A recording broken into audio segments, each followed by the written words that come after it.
Welcome to daily fact. आज हम discuss करेंगे जो सीरीज़ हमने शुरू की है उसमें क्लास सेवन्थ को जो है वो आज हम कवर करेंगे।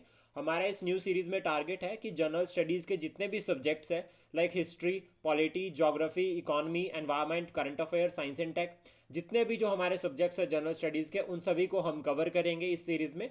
जो आज हमारी क्लास सेवन्थ होगी इसमें हम मॉडर्न हिस्ट्री को कवर करेंगे। इससे पहले की जो सिक्स क्लासेज है उसमें हम ऑलरेडी जो है वो कवर कर चुके हैं। एक तरह से अगर हम बात करें 1526 से लेकर अप्रॉक्सीमेटली 1842 तक जो है वो कवर कर चुके हैं, यानी कि हमने पूरा जो है वो मुगल इतिहास कवर कर दिया, जिस तरह से मुगल्स भारत में आए, first battle of Panipat, second and third. Then उसके बाद किस तरह से जो है वो यूरोपियंस भारत में आए। अगर हम बात करें रीजनल स्टेट्स के बारे में, वो सभी जो है वो टॉपिक्स हम कवर कर चुके हैं। यूरोपियंस के बारे में भी हमने पूरा कवर कर दिया है कि किस तरह से कौन सी पावर आई, उसने कौन सी इंपॉर्टेंट बैटल लड़ी और बैटल का क्या कारण था, पूरा डिटेल में जो है वो हमने डिस्कस किया है। वॉर्स एंड ट्रीटीज को भी जो है वो हमने पूरा कवर किया है, और जो अभी रिसेंट जो वॉर्स बची है उनको हम साथ साथ में कवर करते जाएंगे। इंपॉर्टेंट गवर्नर जनरल और साथ में उनके टाइम पे होने वाले इंपॉर्टेंट इवेंट, ये भी जो है वो हमने कवर कर रहे हैं साथ साथ में। और अभी हम पढ़ भी इसी तरह से रहे हैं कि कौन से गवर्नर जनरल के टाइम पे कौन सा इवेंट हुआ है, और उसी तरह से जो है वो हम फिर उस इवेंट को पूरा डिस्कस कर रहे हैं, ताकि जो है वो एक सीक्वेंस वाइज जो है वो हम जो है वो क्वेश्चंस को भी जो है वो प्रैक्टिस करने में हमें हेल्प मिले।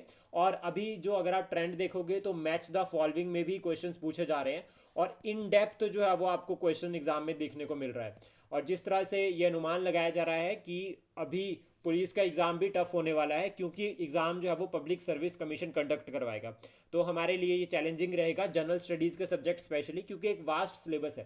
पहले तो ये ध्यान में रखना है कि वास्ट सिलेबस है, तो इस वजह से कवर करने में टाइम लग सकता है, तो हमें अभी से ही जो है वो पढ़ना चाहिए। देन उसके बाद हमने इंपॉर्टेंट लीडर्स के बारे में ऑलरेडी बात कर चुके हैं, जिसमें राजा राम मोहन राय और उनका ब्रह्मो समाज, इसको हम कवर कर चुके हैं। अफगान चैप्टर को भी जो है वो हम ऑलमोस्ट पढ़ चुके हैं कि हमने किस तरह से जो है वो अफगान चैप्टर यानी कि अफगान पॉलिसी ब्रिटिशर्स की क्या थी, और इसमें हमने फॉरवर्ड पॉलिसी को कवर किया। अब डायरेक्ट एग्जाम में पूछा जा सकता है कि ये फॉरवर्ड पॉलिसी किस गवर्नर जनरल की थी, तो इस तरह से जो है वो पढ़ा जा सकता है। और देन आपको यहाँ पर जो है वो एक क्वेश्चन का आंसर करना है, जिसका आंसर जो आप कमेंट बॉक्स में कर सकते हैं, कि जो father of Indian civil services है लॉर्ड कॉर्नवालिस, उसने एक सिस्टम इंट्रोड्यूस किया था 1793 में। उस सिस्टम का क्या नाम था ये आप कमेंट बॉक्स में बता सकते हैं। देन उसके बाद आज हम बात करेंगे लॉर्ड एलन बोरो के बारे में। इंपॉर्टेंट है, 1842 से लेकर 44, यानी कि 2 साल ही जो है वो ये भारत में एज अ गवर्नर जनरल रहे। इनके टाइम पे जो इंपॉर्टेंट इवेंट हुए, तो सबसे पहले बैंक ऑफ मद्रास बनाया था 1843 में। अब की वर्ड है सिंपल सा याद करने के लिए, कि हमें याद रखना है कि इन्होंने जो है वो क्या किया है, 1843 में बैंक ऑफ मद्रास बनाया। जो इंपॉर्टेंट है वो है सिंध एनेक्सेशन। सिंध एनेक्सेशन को हम पूरा जो है वो डिस्कस करेंगे। उसके बाद स्लेवरी को अबॉलिश किया गया था 1843 में। यहाँ पर ये याद रखना 1843 में अबॉलिश किया है, लेकिन जो एक्ट आता है वो आता है चार्टर एक्ट 1833। चार्टर एक्ट 1833 को जो है वो फॉलो किया गया है स्लेवरी को अबॉलिश करने के लिए, और अबॉलिश किया गया है 1843 में। प्रॉबिट की थी इन्होंने, लॉटरीज जो सिस्टम भारत में चलता था उसको रिस्ट्रिक्ट किया था, और ग्वालियर वॉर भी हो रखी है इनके टाइम पे 1842। तो जो हमें याद रखना है, एक स्लेवरी, और दूसरा सिंध एनेक्सेशन, और दूसरा लॉटरीज, थर्ड, ये 3 पॉइंट जो है वो हमें याद रखने हैं स्पेशली फॉर प्रीलिम्स। अब बात करते हैं कि इनको भारत में क्यों भेजा गया। तो सबसे पहले ये याद रखना है, 2 साल के लिए भारत में आए थे, लेकिन इनका जो मेन टारगेट था भारत में आने का, जो मेन कारण था वो था फर्स्ट अफगान वॉर।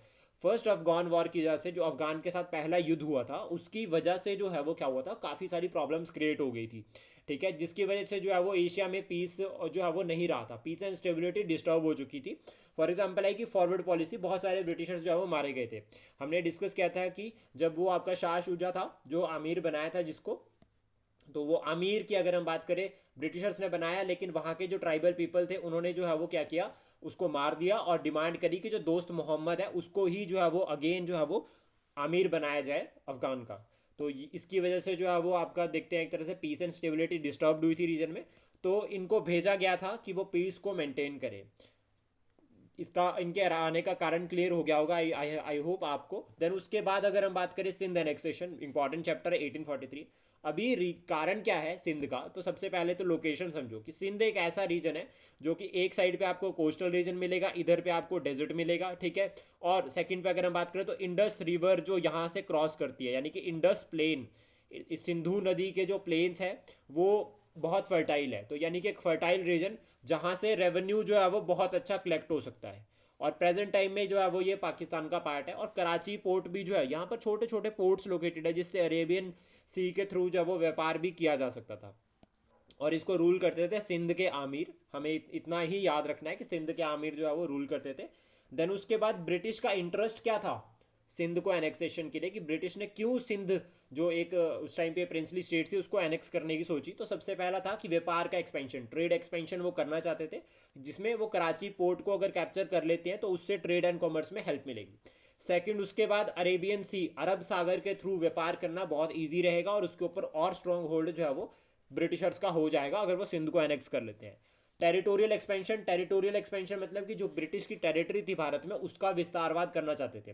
टेरिटरी मतलब ब्रिटिश का इलाका, अपने इलाके का विस्तारवाद करना चाहते थे ब्रिटिशर्स, इसलिए भी उन्होंने सिंध को एनेक्स किया।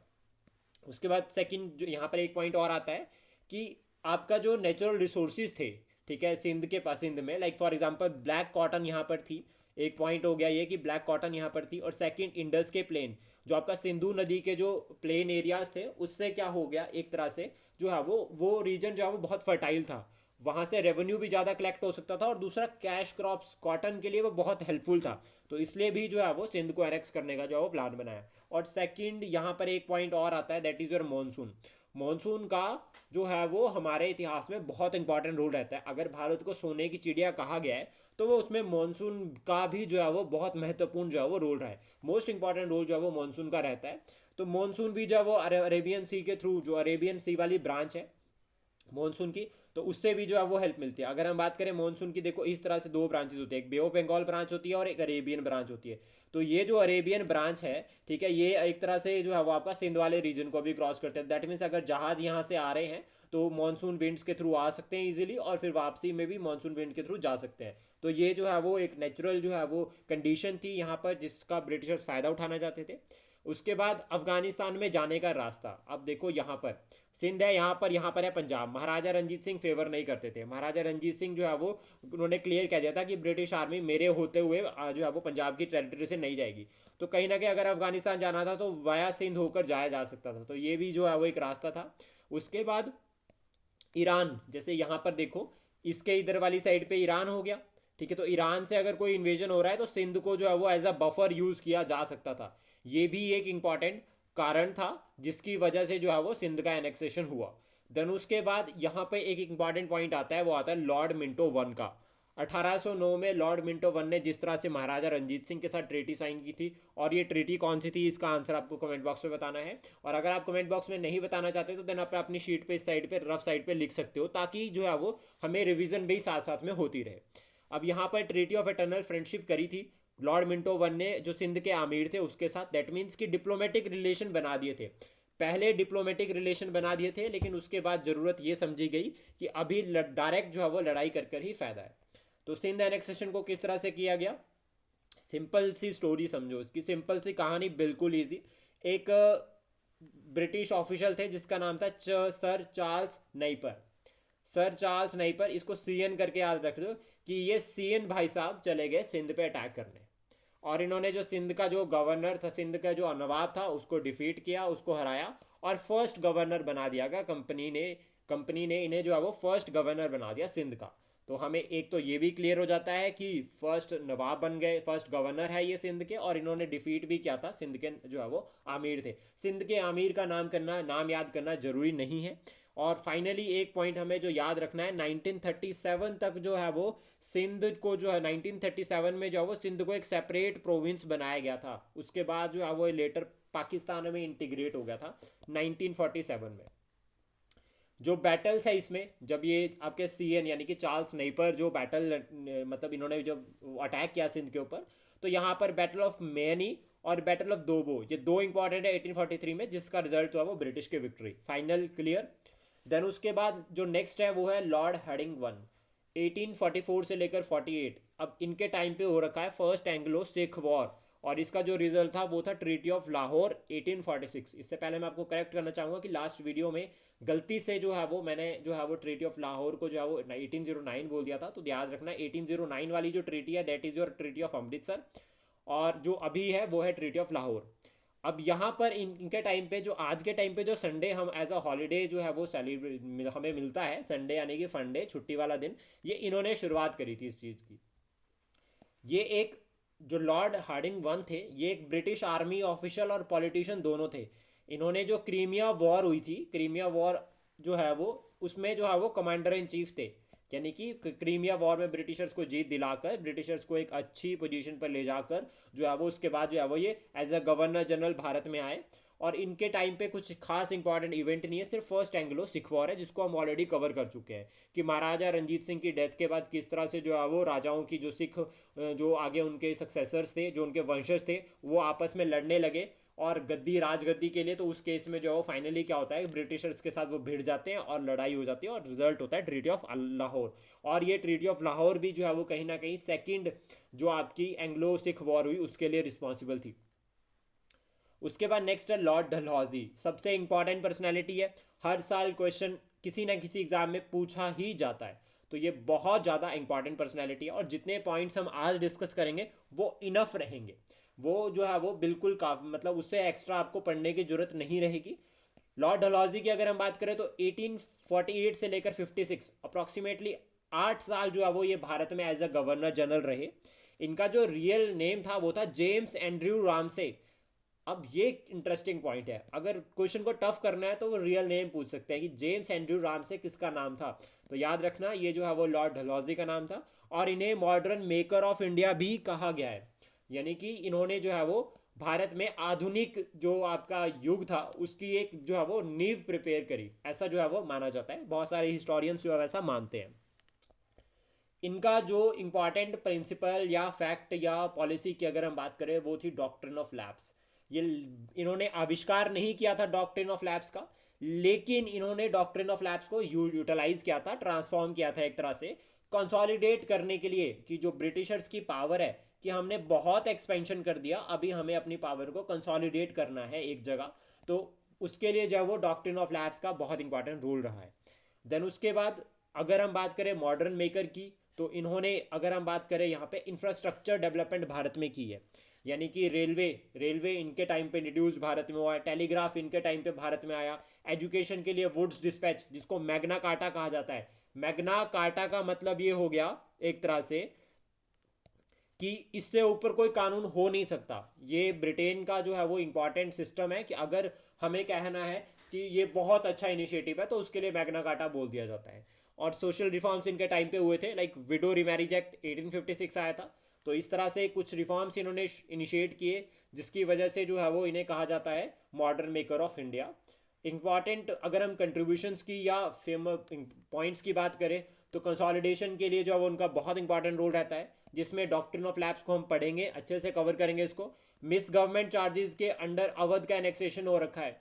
अवध 1856 में अवध के साथ सबसे बुरी हो रखी है। अवध को एनेक्स करने का जो कारण था वो मिस गवर्नमेंट था। वहाँ का जो राजा था, रूलर था वाजिद अली शाह, उसको कह दिया कि वो इनकैपेबल है, वो प्रॉपरली जो है वो रूल नहीं कर पा रहा है, इनकैपेबल है। और इस वजह से जो है वो उनको हटा दिया गया और मिस गवर्नमेंट के चार्जेस में जो है वो अवध को एनेक्स कर लिया। और कहीं ना कहीं ये भी जो है वो आपका रिवोल्ट ऑफ 1857 का जो है वो कारण बनता है। उसके बाद वॉर पॉलिसी थी सेकंड एंग्लो सिख वॉर, जिसमें सिख को डिफीट किया फाइनली और सिख रीजन जो पंजाब जो रीजन था उसको जो है वो टेक ओवर करके वहां पर गवर्नर जो है वो बना दिया। सेकंड बर्मा वॉर इनके टाइम पे हो रखी है और बर्मा का एनेक्सेशन। आपको बताना है कि जो फर्स्ट बर्मा वॉर है वो कौन से टाइम पे हो रखी है, किस गवर्नर जनरल के टाइम पे हो रखी है। देन उसके बाद मेजर इवेंट्स की अगर हम बात करें तो सबसे पहले जो हमें याद रखना है वो है कि परमानेंट मिलिट्री हेडक्वार्टर शिफ्ट किया था इन्होंने शिमला में। शिमला में परमानेंट मिलिट्री हेडक्वार्टर इन्होंने बनाया था। पंजाब का एनेक्सेशन 1848-49। फर्स्ट वॉर अलग जो है वो अलग गवर्नर जनरल के टाइम पे हो रखी है और सेकंड जो है वो अलग गवर्नर जनरल के टाइम पे हो रखी है, कंफ्यूज मत होना। और उसके बाद यहाँ पर जो रिजल्ट जो था वो ब्रिटिश विक्ट्री, और जो आपके हेनरी लॉरेंस थे इनको पंजाब का फर्स्ट वॉइस रॉय बनाया गया। ये याद रखना बहुत ज़रूरी है। फर्स्ट वॉइस रॉय कौन बने थे पंजाब के? Henry Lawrence. देन उसके बाद प्रार्थना समाज जो है वो 1849 में इनके टाइम पे बना था। इसको जब हम सोशल रिफॉर्म्स मूवमेंट पढ़ेंगे तो वहाँ पर बहुत अच्छे से कवर करेंगे। वुड्स डिस्पैच आया था और वुड्स डिस्पैच यानी कि ये वुड्स जो है वो चार्ल्स वुड था जिसके नाम पे जो है वो इसका जो है वो इस एक्ट का जो है वो नाम पड़ा, जो कि एजुकेशन के लिए था। बंगाल आर्टलरी को शिफ्ट किया था कलकत्ता से मेरठ। ये इंपॉर्टेंट है, दैट मीन्स कि कहीं ना कहीं कोशिश की जा रही थी कि अब जो है वो सेंटर क्या बनेगा, दिल्ली बनने वाला है। चार्टर एक्ट 1853 इनके टाइम पे आया था, जिसको जो है वो बहुत इंपॉर्टेंट एक्ट जो है वो माना जाता है, और इस एक्ट को भी हम अभी हमें आगे जो है वो डिस्कस करेंगे। देन उसके बाद इंफ्रास्ट्रक्चर की अगर हम बात करें तो गंगा कनाल ओपन हुई थी 1854 में। रेलवे सिस्टम, पहली जो ट्रेन रन करी थी, ठीक है, मुंबई टू थाने, उसमें जो स्टेशन है वो आज भी एक्टिव है भारत में, स्टिल एक्टिव और ओल्ड स्टेशन है। 1853 में जो है वो 1853-54 में रेलवेज भारत में आया था। मॉडर्न जो है वो पोस्टल सिस्टम इंट्रोड्यूस किया था, टेलीग्राफ जो है वो इनके टाइम पे आया था। एस्टेब्लिश डिपार्टमेंट ऑफ पीडब्ल्यूडी, जो डिपार्टमेंट आज पीडब्ल्यूडी का है उसको लॉर्ड डलहौजी ने एस्टेब्लिश किया है। रोड नेटवर्क को जो है वो स्ट्रॉन्ग बनाया था, इंप्रूव किया था लॉर्ड डलहौजी ने, बहुत सारे एफर्ट्स जो है वो प्ले किए थे। अदर इंपॉर्टेंट इवेंट्स की अगर हम बात करें तो बिथुन कॉलेज जो है वो इनके टाइम पे बना है, और इसमें जो है वो ईश्वरचंद्र विद्यासागर का जो है वो बहुत इंपॉर्टेंट रोल रहता है। और कहीं ना कहीं ये स्कूल, ये कॉलेज का जो मेन टारगेट था वो वुमेन एजुकेशन को प्रमोट करना भी था, कि महिलाओं को जो है वो शिक्षा प्रदान करना जो है वो मेन टारगेट था। संथल अपराइजिंग यानी कि संथल रिवोल्ट जो है वो भी इनके टाइम पे हो रखा है, इसको भी हम जो है वो अपराइजिंग जब हम रिवोल्ट पढ़ेंगे तो उसमें कवर करेंगे। एसोसिएशंस बनी थी, ब्रिटिश इंडिया एसोसिएशन और बॉम्बे प्रेसिडेंसी एसोसिएशन, ये दोनों एसोसिएशंस को हम कवर करेंगे अच्छे से। इसके बाद सिविल सर्विसेज का एग्ज़ाम जो है वो पहली बार हुआ था, इनके टाइम पे हुआ था, लंदन में ये एग्ज़ाम हुआ था 1854 में। यानी कि अब जो है वो मेरिट सिस्टम के थ्रू जो है वो सिलेक्शन होगी सिविल सर्वेंट्स की। पहले जो है वो सिर्फ इंटरव्यू होता था नॉमिनेशन के थ्रू, लेकिन अब क्या होगा, जो है वो आपका पहले एग्ज़ाम होगा फिर मेरिट बनेगी।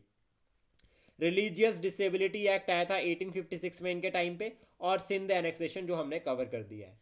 अब हम बात करते हैं डॉक्ट्रिन ऑफ लैब्स के बारे में। देखो बहुत इजी और बहुत सिंपल तरीके से जो है वो हम इसको पढ़ेंगे ताकि हमें कभी ना भूले। डॉक्ट्रिन ऑफ लैब्स डलहौजी ने डेवलप्ड नहीं किया था, पहला पॉइंट। इन्होंने इसको यूटिलाइज किया था, ट्रांसफॉर्म किया था। सेकंड, इसमें जो फीचर था वो ये कि अगर कोई राजा बिना उत्तराधिकारी के मर जाता है तो उस केस में जो अडॉप्टेड उत्तराधिकारी है उसको एक्सेप्ट नहीं किया जाएगा एज अ लीगल वंशज, उसको जो है वो लीगल वंशज एक्सेप्ट नहीं किया जाएगा, वो नेक्स्ट राजा नहीं बन सकता, ऐसा डॉक्ट्रिन ऑफ लैब्स में कहा गया। लेकिन यहां एक कंडीशन थी कि परमिशन लेनी पड़ेगी। अगर ब्रिटिश सरकार का इंटरेस्ट है, अगर मान लीजिए कोई राजा ज़्यादा पैसा पे कर देता तो ब्रिटिशर कहते ठीक है भाई तू बन जा, लेकिन ये एक कंडीशन थी। बट ये क्लियर था कि कोई भी राजा अगर बिना उत्तराधिकारी के मर जाता है तो उसका जो अडॉप्टेड सन है वो जो है वो उत्तराधिकारी नहीं होगा, नहीं माना जाएगा। बट यहाँ पर एक पॉइंट और याद रखना है कि जो प्राइवेट प्रॉपर्टी थी राजा की उसके ऊपर उसका अधिकार रहेगा, जो राजा की प्राइवेट प्रॉपर्टी है उसके ऊपर अधिकार रहेगा, लेकिन राज्य पर नहीं, राज्य का नेक्स्ट राजा नहीं बनेगा, ऐसा जो है वो यहाँ पर कहा गया था। अब ये सिंपल स्टेटमेंट थी, इसका रिजल्ट क्या होता है, बहुत सारी स्टेट्स को बिना लड़ाई के जीत लिया जाता है, तो इसको कहते हैं डिप्लोमेसी। ये डिप्लोमेटिक स्किल्स थे डलहौजी के, उसने जिस तरह से यूटिलाइज किया। और एक फेमस डलहौजी के नाम पे जो है वो एक फेमस प्लेस भी है, और आपको कमेंट बॉक्स में बताना है कि वो प्लेस कौन सी स्टेट में है, इसका आंसर आप बता सकते हैं। देन उसके बाद वो अगर हम बात करें बिना लड़ाई के ही जो है वो काफ़ी रीजन्स को जीत लिया गया, तो उसमें सतारा सबसे पहले आता है 1848। जैतपुर और संबतपुर ये जो है वो 1849 में जो है वो इनको जो है वो डॉक्ट्रिन ऑफ लैब्स में जो है वो एनेक्स किया गया। भागट जो है वो आपका 1850 में। उदयपुर की अगर हम बात करें 1852, झांसी की अगर हम बात करें तो 1852 में, और नागपुर जो है वो 1854। यानी कि एक तरह से जो है वो बहुत सारी रीजन्स को जो है वो कैप्चर किया गया, और इसको कहा जाता है कंसोलिडेशन। कि ब्रिटिशर्स ने क्या किया, कंसोलिडेट किया भारत में पावर को, ठीक है, इसको इस तरह से हम याद कर सकते हैं। देन उसके बाद हम बात करते हैं वुड्स डिस्पैच। चार्ल्स वुड ने जो है वो इसको इंट्रोड्यूस किया था एक्ट को ब्रिटिश पार्लियामेंट में, उसके बाद ये पास हुआ, और इसको मैग्ना कार्टा कहा जाता है एजुकेशन की फील्ड में। मैग्ना कार्टा मैं आपको बता चुका हूँ कि इससे ऊपर कोई एक्ट हो नहीं सकता, इसने बहुत अच्छे रिफॉर्म्स जो है वो इंट्रोड्यूस किए। सबसे पहला जो है वो इंपॉर्टेंट पॉइंट हमें पढ़ना है, दैट इज फीचर्स, कि क्या क्या जो है ऐसे फीचर्स थे जिसकी वजह से इसको बहुत अच्छा एक्ट माना गया। पहला, वुमेन एजुकेशन, महिलाओं के लिए शिक्षा की बात इसमें की गई। साथ में ये कहा गया कि सेकुलर एजुकेशन, जो हम आज सेकुलर एजुकेशन को प्रमोट करते हैं, यानी कि किसी भी धर्म से रिलेटेड एजुकेशन जो है वो सरकारी सिस्टम में नहीं चलेगी। सरकार को अगर प्रमोट करनी है एजुकेशन तो सभी धर्मों को साथ में लेकर चलने वाला सिस्टम, यानी कि सेकुलर एजुकेशन सिस्टम को प्रमोट करना पड़ेगा। और गवर्नमेंट की इन्वॉल्वमेंट रहेगी हर लेवल पर एजुकेशन के, यानी कि गवर्नमेंट प्रॉपर इंस्पेक्शन करेगी, गवर्नमेंट जो है वो प्रॉपर सिलेबस डिसाइड करेगी, गवर्नमेंट जो है वो प्रॉपर टीचर्स को अपॉइंट करेगी, ऐसा जो है वो यहाँ पर कहा गया। इससे पहले जो एजुकेशन सिस्टम था वो प्राइवेट था, लेकिन अब यहाँ पर सरकारी कर दिया गया। और ये कहा गया कि हर डिस्ट्रिक्ट में एक सरकारी इंस्टीट्यूट जरूर होगा, एक सरकारी स्कूल जरूर होगा, एक सरकारी कॉलेज जरूर होगा, ऐसा जो है वो यहाँ पर कहा गया। देन उसके बाद मीडियम ऑफ लैंग्वेज, ये बहुत है कि ठीक है शिक्षा तो सही है, लेकिन उसका लैंग्वेज क्या रहेगा, उसका मीडियम, उसकी जो पढ़ाने का जो मीडियम रहेगा वो क्या रहेगा, कौन सी लैंग्वेज में पढ़ाया जाएगा। तो ये कहा गया कि higher education that is medium, जो हायर एजुकेशन का जो मीडियम रहेगा दैट इज इंग्लिश। ये इंपॉर्टेंट है, मतलब जो अगर आपको हायर एजुकेशन की बात उस टाइम पे की जाती थी तो 6th क्लास से ऊपर या 8th क्लास से ऊपर जो है वो इंग्लिश की लैंग्वेज रहेगी। और उसके बाद जो प्राइमरी जो लेवल पर अगर हम बात करें तो वर्निकुलर लैंग्वेजेस, यानी कि मदर टंग इंडिजीनियस लैंग्वेजेस को प्रमोट किया जाएगा। तो इसलिए जो है वो इसको मैग्ना कार्टा कहा गया है। इसका रिजल्ट क्या होता है, यूनिवर्सिटीज ओपन होती है भारत में, मासिस को एजुकेशन मिलती है, जो पहले एजुकेशन धर्म की वजह से काफ़ी संप्रदायों को नहीं मिल पाती थी, डिफरेंट, लेकिन अभी सभी को जो है वो एजुकेशन मिलेगी। फॉर एग्जाम्पल लोअर कास्ट को भी जो है वो सेकुलर एजुकेशन के अंडर जो है वो मौका मिला। इसके बाद एग्रीकल्चरल रिसर्च इंस्टीट्यूट बनाया गया पूसा, ये बिहार में है। और इंजीनियरिंग कॉलेज जो है वो रुड़की में बनाया गया। 1 गवर्नमेंट कॉलेज या स्कूल जो है वो हर डिस्ट्रिक्ट में होगा, ये इंपॉर्टेंट टारगेट था। इससे कहीं ना कहीं जो है वो नींव एक रखी जाती है, उसको कहा जाता है modernization of education in India. ये भी हमारे लिए एक इंपॉर्टेंट पॉइंट है। देन उसके बाद चार्टर एक्ट को हम बात करेंगे, और दोनों एक्ट्स, चार्टर एक्ट 1853 और 1858, दोनों को हम साथ में कवर करेंगे। तो सबसे पहले हम चार्टर एक्ट 1853 के फीचर्स देखते हैं। तो उसमें पहला जो फीचर आता है वो आता है कि जो लॉ मेंबर इंट्रोड्यूस किया गया था 1833 में, उसको भाई परमानेंट मेंबर बना दिया कि भाई अब परमानेंटली अब आप पद संभालो अपना एज अ लॉ मेंबर। और फर्स्ट जो लॉ मिनिस्टर थे वो थे लॉर्ड मैकुले, इनका नाम याद रखना बहुत ज़रूरी है। इसके बाद इस एक्ट में बात की गई थी सेपरेशन ऑफ पावर्स या सेपरेशन ऑफ फंक्शंस, जिसमें लेजिस्लेटिव और एग्जीक्यूटिव दोनों के फंक्शंस को अलग किया गया, ठीक है। और यहाँ पर जो है वो मिनी पार्लियामेंट का कंसेप्ट भी जो है वो आता है, यानी कि एग्जीक्यूटिव का मतलब क्या हो गया कि जो कानून को इम्प्लीमेंट कर रही है, लेजिस्लेटिव का मतलब हो गया जो कानून बना रही है, यानी कि कानून बनाने वाली बॉडी भी भारत में आ गई 1853 में। ये पूछा जाता है क्वेश्चन, ये जो स्टेटमेंट है ये बहुत ज़्यादा इंपॉर्टेंट है।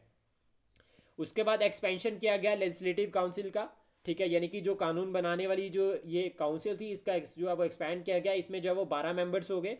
और यहाँ पर कंसेप्ट आता है रिप्रेजेंटेशन का, कि अब जो है जो ये लेजिस्लेटिव काउंसिल है अगर इसको मिनी पार्लियामेंट कह रहे हैं तो पार्लियामेंट का मतलब हो गया कि यहाँ पर जो है वो लोग होंगे, यानी कि रिप्रेजेंटेटिव्स जो है वो यहाँ पर रहेंगे, ठीक है। मासिस के जो है वो रिप्रेजेंटेटिव जो है वो यहाँ पर रहेंगे, वुमेन भी यहाँ पर इंक्लूड हो सकती है, हर सेक्शन के पार्ट जो है वो यहाँ पर लोग शामिल होंगे, ऐसा कहा गया। लेकिन इन रियलिटी ये सब अभी नॉमिनेशन पर चल रहा था क्योंकि इलेक्शन सिस्टम भारत में नहीं थे। क्रिएशन ऑफ न्यू प्रोविंसेस, नए प्रोविंसेस को बनाया गया जिसमें Burma, Assam, central province, Sindh और पंजाब ये अलग प्रोविंसेस बने। और इंडियन सिविल सर्विसेज का एग्ज़ाम 1854 में सबसे पहले हुआ था लंदन में, मेरिट बेस्ड सिलेक्शन सिस्टम को फॉलो किया गया। लंदन में एग्ज़ाम हुआ था, इंडियंस की एंट्री थी, लेकिन यहाँ पर जो मीडियम था वो इंग्लिश था। यहाँ पर एच बी जो है वो साथ में जो है वो लगा सकते हैं, ठीक है। ये याद रखना कि जो मीडियम था वो जो है वो लैंग्वेज का जो है वो इंग्लिश था, ये बहुत ज़्यादा इम्पॉर्टेंट है जो हमें याद रखना है। देन उसके बाद अगर हम बात करें जिस तरह से जो है वो आपका यहाँ पे जो है वो जो हमें याद रखना है एग्जाम पॉइंट ऑफ व्यू से, पहला तो यहाँ पे government of India act 1858 next जो एक्ट है उसको भी हम साथ में कवर करेंगे। इस एक्ट को जो है वो गुड गवर्नेंस एक्ट भी कहा गया है, या फिर बेटर जो गवर्नमेंट है उसको प्रमोट करने के लिए, यानी कि गुड गवर्नेंस एक्ट सिंपल याद रखो कि कंपनी रूल खत्म हुआ और क्राउन रूल यानी कि ताज शासन जो है वो भारत में शुरू होता है।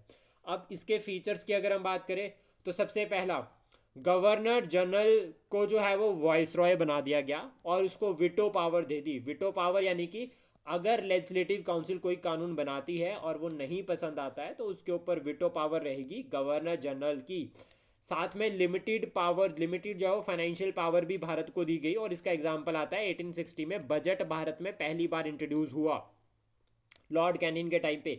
जब हम रिवोल्ट ऑफ 1857 को पढ़ेंगे उसके बाद हम लॉर्ड कैनिंग को बहुत अच्छे से कवर करेंगे कि कौन कौन से इंपॉर्टेंट इवेंट लॉर्ड कैनिंग के टाइम पे हुए। वहाँ ये जो है वो बजट के प्रोविजंस, विटो पावर, ये सभी जो है वो हमें जो है वो रिवाइज भी हम कर पाएंगे। उसके बाद पावर ट्रांसफर कर दी गई थी जो हमें क्लियर होता है। और एक क्वीन प्रोक्लेमेशन हुई थी। किस तरह से जो है वो ये क्लियर हुआ कि पावर को ट्रांसफर किया गया, तो उसके रिगार्डिंग जो है एक क्वीन प्रोक्लेमेशन हुई थी। एक घोषणा जो है वो क्वीन की जो है वो लॉर्ड कैनिंग ने पढ़ी थी इलाहाबाद कोर्ट से 1858 में, जिसमें उन्होंने ये कहा था कि कंपनी रूल भारत में खत्म, डॉक्ट्रिन ऑफ लैप्स अबॉलिश, कोई फर्दर एनेक्सेशन नहीं होगा, प्रिंसली स्टेट्स को छोड़ दिया जाता है। ठीक है, एनेक्सेशन एक्सपेंशन पॉलिसी खत्म। और जो डुअल गवर्नमेंट का कंसेप्ट था, board of control and court of directors, board of control का काम था एडमिनिस्ट्रेटिव फंक्शंस को देखना और कोर्ट ऑफ डायरेक्टर का काम था कमर्शियल फंक्शन को देखना कंपनी के, तो ये दोनों को खत्म कर दिया गया। और साथ में इंडियन रिप्रेजेंटेटिव्स गवर्नमेंट में होने चाहिए, ऐसा जो है वो इस एक्ट के थ्रू कहा गया था। ये एक्ट के बाद जो है वो बहुत सारे रिफॉर्म्स जो है वो भारत में आए। और इसको जो यहाँ से जो है वो कंसेप्ट शुरू होता है वो होता है रूल ऑफ लॉ का, कि जो है वो कानून का सिस्टम जो है वो भारत में, कानून रूल जो है वो भारत में एक तरह से शुरू होता है। आई होप ये इन्फॉर्मेशन आपको अच्छी लगी हो। Please support, share and subscribe daily fact. Thank you for today. जल्दी मिलते हैं क्लास 8th में।